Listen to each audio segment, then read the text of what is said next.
പെണ്ണെ, ഞാൻ നിന്നോട് മര്യാദയ്ക്ക് പറഞ്ഞു, അവനുമായിട്ട് ഒരു ഇടപാടും നമുക്ക് വേണ്ടെന്ന്. വിശാലിനെ പോലും അവനോട് കൂട്ടുകൂടാൻ ഞാൻ സമ്മതിച്ചിട്ടില്ല. പിന്നെ നിന്നെ. അമ്മേ, ഞാനൊരു കൊച്ചുകുട്ടിയൊന്നും അല്ല. എനിക്ക് അത്യാവശ്യം കാര്യങ്ങളൊക്കെ മനസ്സിലാക്കാനുള്ള വിവരമൊക്കെ ഉണ്ട്.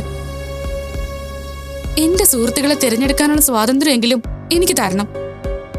ഇല്ല മോളെ, ഇന്ന് വരെ നിന്റെ കാര്യങ്ങളെല്ലാം നോക്കിയത് ഞാനും നിന്റെ അച്ഛനും അല്ലേ. ഞങ്ങളല്ലേ നിനക്ക് വേണ്ടതൊക്കെ തെരഞ്ഞെടുത്ത് തന്നത്. ഇനിയും അതുപോലെ തന്നെ മതി.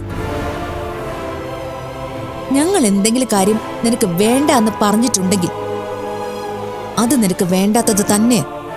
എന്റെ അമ്മ ഇത് കുറച്ച് ഓവറാ. ഒന്നാമതേ എനിക്ക് തല പെരുത്തിരിക്കുക. അതിന്റെ കൂടെ അമ്മയുടെ ഈ സ്വൈരക്കേട് കൂടി തരരുത്. അമ്മ ഇത്രയൊക്കെ പറയാൻ ഞാൻ എന്ത് തെറ്റാ ചെയ്ത്? സൂരജിന്റെ കൂടെ ഈ വാതിൽക്കലെ വരെ വന്നത് അത്ര വലിയ തെറ്റായെന്ന് എനിക്ക് തോന്നുന്നില്ല. ഞാൻ സൂരജിന്റെ വണ്ടിയിൽ കയറിയിട്ടുണ്ടെങ്കിൽ അത് സൂരജിനെ ഇവിടെ സുരക്ഷിതമായി കൊണ്ടെത്തിക്കുമെന്ന വിശ്വാസം കൊണ്ട് തന്നെയാ. ആ വിശ്വാസം എനിക്കുള്ള കാലത്തോളം ഞാൻ സൂരജിന്റെ കൂടെ വണ്ടിയിൽ യാത്ര ചെയ്യും. അമ്മയ്ക്ക് സൂരജിനോടല്ല ദേഷ്യം, ബീനാന്റിയോടാ. മറ്റൊരാളോടുള്ള ദേഷ്യത്തിന് വേറൊരാളെ കുറ്റം പറയുന്നത് മോശമാണ്.